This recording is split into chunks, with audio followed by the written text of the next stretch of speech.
തമ്പാനൂരിൽ നിന്നും ജനറൽ ആശുപത്രിയിലേക്കാണ് യാത്ര. മീറ്റർ ഇടാത്ത ഒരു ഓട്ടോയിൽ ഓവർബ്രിഡ്ജും പാളയവും പിന്നിട്ട് ആശുപത്രിയിലെത്തി.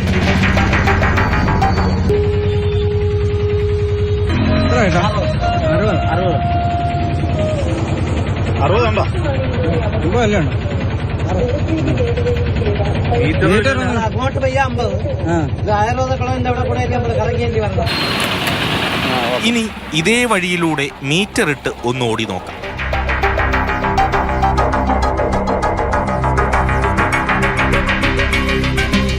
₹43 മാത്രമേ ആയുള്ളൂ. ഒരേ ദൂരത്തിന് 2 ഓട്ടോയിൽ 2 നിരക്ക്, 17 രൂപയുടെ വ്യത്യാസം. മീറ്റർ ഇടാതെ ഓടിയാൽ യാത്രക്കാരെ പിഴിഞ്ഞ് ഇങ്ങനെ പണം പോക്കറ്റിലാക്കാമെന്നാണ് പലരുടെയും ധാരണ. തിരുവനന്തപുരം നഗരത്തിൽ ഇത് ഒറ്റപ്പെട്ട കാഴ്ചയല്ല.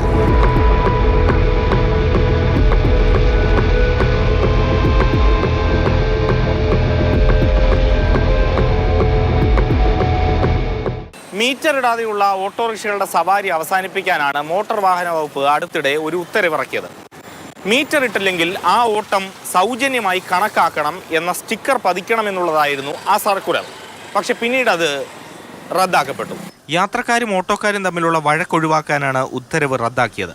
എന്നാൽ യാത്രക്കാരൻ്റെ കീശ കൊള്ളയടിക്കുന്ന ചില ഓട്ടോക്കാരുടെ പ്രവൃത്തിക്ക് അറുതിയിടാൻ മറ്റു മാർഗം സർക്കാരിന് മുന്നിലില്ല.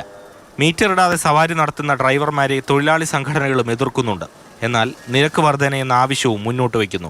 ഓട്ടോറിക്ഷകളുടെ നിരക്ക് വർദ്ധിപ്പിക്കുന്നതുമായി ബന്ധപ്പെട്ട് ഗവൺമെൻറ് ചുമതലപ്പെടുത്തിയ ജസ്റ്റിസ് രാമചന്ദ്രൻ കമ്മീഷൻ റിപ്പോർട്ട് ഗ്രാമീണ മേഖലകളിൽ നമ്മൾ ഓടുന്ന ഒരു റൂട്ട് ഓടിക്കഴിയുമ്പോൾ ആ ഓട്ടത്തിന് തിരികെ റിട്ടേൺ ഓട്ടം കിട്ടാത്ത സാഹചര്യത്തിൽ ആ ഓട്ടത്തിൻ്റെ 50% തുക റിട്ടേൺ വാങ്ങാം എന്ന് കമ്മീഷൻ പറഞ്ഞിട്ടുണ്ട്. രാത്രി 10 മണി മുതൽ രാവിലെ 5 മണി വരെ എത്രയാണോ മീറ്റർ ചാർജ് അതിൻ്റെ അതേ 100% തുകയുടെ അധികം വാങ്ങാമെന്നും കമ്മീഷൻ പറഞ്ഞിട്ടുണ്ട്. അപ്പോൾ മീറ്ററിനേക്കാൾ കൂടുതൽ പൈസ വാങ്ങാൻ ചില ആളുകൾ നടത്തുന്ന തെറ്റായ രീതിയാണ്. അതിനൊന്നും ഞങ്ങളുടെ യൂണിയനുകൾ ഒരു തൊഴിലാളി സംഘടന എന്നെ ന്യായീകരിക്കുന്നില്ല. ഞാൻ നേരത്തെ പറഞ്ഞല്ലോ, എല്ലാവരിലും ഉണ്ട് ചില കള്ളത്തരങ്ങൾ കാണിക്കുന്നത്.